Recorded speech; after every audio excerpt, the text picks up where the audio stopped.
এবার বাড়া আমাদের কালী পুজোর প্ল্যানটা কিন্তু সেটা ভাঙা করতে হবে। আগের বারের মতন বাড়া কিন্তু কোনো চুদুর বুদুর করলে হবে না। আরে এত চাপ নিতিস কেন, আমি আছি তো। ওটাই তো ভয় রে বাড়া, তুই আছিস বলেই তো ভয়। এর আগের বার পুজোর দিন রাত্রেবেলা মালকে প্যান্ডেলের পিছনে ঝুমা বৌদির সাথে যা করলি বাবা রে, তারপরের থেকে এবার তোকে কোনো দায়িত্ব দিতে আমার ভয় লাগে। হ্যাঁ বাড়া, ওটা কি আমার দোষ ছিল নাকি বাড়া? আমি বাড়া মালমুল খেয়ে নেশার চোটে প্যান্ডেলের এক সাইডে গিয়ে বসেছি, আর বাড়া প্যান্ডেলের পিছনে চোখ পড়তে দেখে ঝুমা বৌদি কাপড় তুলে দাঁড়িয়ে আছে। আমার বাড়া সাদা মনে কোনো কাদা নেই, আমি ভাবছি হয়তো আমাকে সিগন্যাল দিচ্ছে। আমিও বাড়া দৌড়ে গিয়ে বৌদিকে জড়িয়ে ধরলাম। ও তো পরে জানতে পারলাম যে প্যান্ডেলের পিছনে কাদা ছিল, তাই বৌদি নতুন শাড়িতে কাদা লেগে যাবে বলে বৌদি শাড়ি তুলে দাঁড়িয়েছিল। এটা কি বাড়া আমার দোষ নাকি? তোর মতো নোংরা চুদা ছেলে বাড়া আমি এখনো পর্যন্ত একটাও দেখিনি। সবাই গিয়ে এসে বাড়া তোর সামনে কাপড় তুলে দাঁড়ায় নাকি?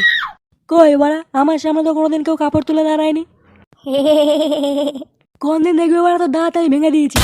না মানে ওই সব বাদ দিয়ে বাড়া একটা খাতা কলম বের করতো। পুজোর দিন রাত্রেবেলা প্রসাদে কি কি মেনু থাকবে আমি বলছি, তুই লিখে ফেল। হ্যাঁ ভালো কথা বলেছিস। হ্যাঁ বল কি কি মেনু থাকবে, আমি লিখে ফেলি চট করে। হ্যাঁ লেখ, 2 পেটি বাংলা, 1 পেটি সোডা। ব্যাপারটা কি হলো, ঠাকুরের প্রসাদে বাংলা সোডা? আরে পাগলা, এটা আমাদের প্রসাদ, এখন একটু পরে বলছি। ও আচ্ছা, বল বল। 2 পেটি বাংলা, 1 পেটি সোডা হয়ে গেছে। এবার লেখ 1 পেটি লিমকা। তারপর কি লিখবো? তারপর লেখ 4 প্যাকেট জলজিরা আর 2 প্যাকেট ঝিঙ্কু চানাচুর। আর যেন কি একটা বাদ গেছে বাড়া, কি যেন মাংস। বোকা চোদা, মাংস খাবে বাড়া? 200 টাকা কেজি বাড়া মাংস। মাংস না খেয়ে বাবার বাড়া খা। কি যেন একটা বাদ গেছে। হ্যাঁ মনে পড়েছে, 2 বান্ডিল তুফান বিড়ি। ঠিক বলেছিস, ঠিক বলেছিস। 2 বান্ডিল তুফান বিড়ি। আরে ফটকেদা, কি এত লিখছো? এই কি আর লিখবো, কালী পুজোতে প্রসাদের মেনু লিখছিলাম। কোথায় ছিলিস বাড়া সারাদিন? আর বলো না বাড়া, দাঁড়াও। কই রে বাড়া, এদিকে আয়। এই দাঁত কেলানো মালটা আবার কে রে? এটা হচ্ছে আমার একটা দুঃসম্পর্কের ভাই। তা কত দূর সম্পর্কের ভাই এটা?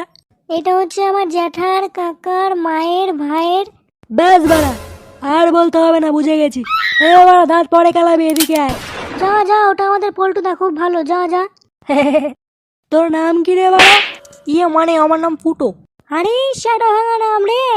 না তুমি কোথাকার ফুটো শুনি? মানে বাড়ি কোথায়? আমার বাড়ি দমদম, মায়ের নাম পমপম, বাবার নাম ভোদা, তুই বারো চোদা। পল্টু, ও তোকে বারোচোদা বললো? কি বাড়া, তুই আমাকে বারো চোদা বললি?